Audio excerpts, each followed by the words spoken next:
Vous avez annoncé la fermeture des discothèques. Est-ce que ces mesures seront pour vous suffisantes, notamment pour sauver les fêtes pour Noël?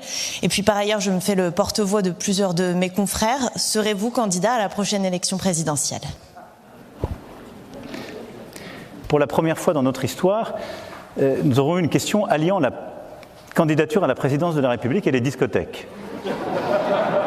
Ce qui peut-être d'ailleurs est une invitation à la fête et la source de promesses. Et je veux le prendre comme ça. Je ne répondrai évidemment pas à votre dernière question ce jour, mais je veux simplement vous dire, mais c'est normal que vous la posiez, je le respecte tout à fait, et je pense que d'ailleurs, si demain, je ne sais pas où je suis dans la nature, et que l'un d'entre vous est là, vous me la poserez. Et je le prends très bien. D'abord, je le prends comme un signe d'affection, un désir caché, presque un appel. Plus sérieusement, je pense que dans le temps qui est le nôtre,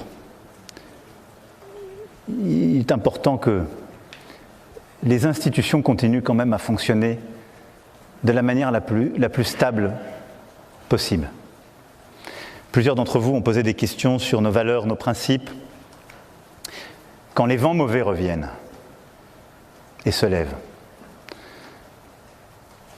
il est légitime qu'il y ait des choix démocratiques et que toutes les voix s'expriment. Mais le rôle de nos institutions est de tenir le pays là où il doit être. Ne rien concéder, ni au racisme, ni à l'antisémitisme, ni à la remise en cause de nos valeurs, ni à la manipulation de notre histoire. Et ça, c'est à nos institutions de le faire, avec calme et autorité. Et je pense que notre pays en a besoin dans les temps que nous vivons. Parce que nos compatriotes ont quand même vécu 2 années si difficiles.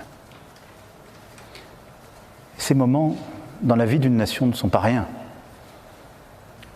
Beaucoup ont perdu des proches dans des conditions humaines terribles.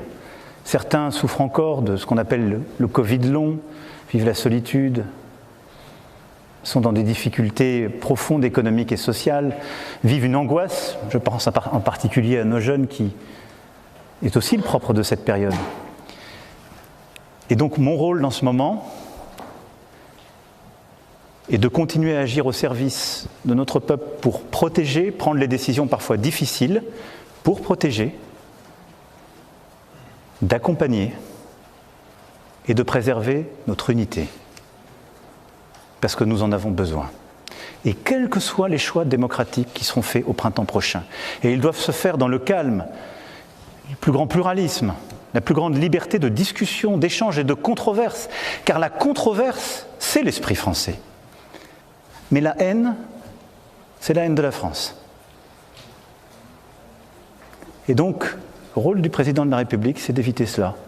Et donc, pour ce faire, je pense qu'il est bon de veiller en tout cas à ce que ce cadre